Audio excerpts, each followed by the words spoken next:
আজ আমি গেছিলাম জাস্ট 10 মিনিটের মধ্যে হওয়া একটা প্ল্যানের ট্রিট নিতে।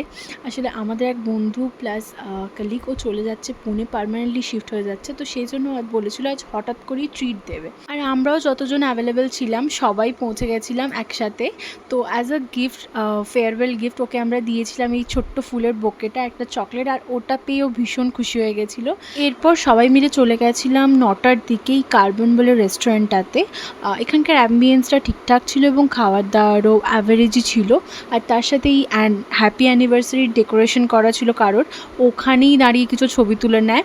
আর তারপরে যুদ্ধ শুরু হয়েছিল ননভেজ ভেজ এইসব নিয়ে। যতই যাই হয়ে যাক, আমি ননভেজ লাভার, তো আমি ননভেজ খাবোই। স্টার্টারে ছিল বারবিকিউ চিকেন এবং মেন কোর্সে নান, আবার দুটো চিকেন আইটেম ছিল। আর তারপরে যুদ্ধ শুরু হয়েছিল মৌরি আর চিনির দানা নিয়ে। এত কিছু করে হয়নি, শেষ অবধি টিস্যু পেপার হোল্ডার দিয়ে শিপ সাজা হয়েছিল। এইসব করে 11:30টার সময় বাড়ি ফিরলাম।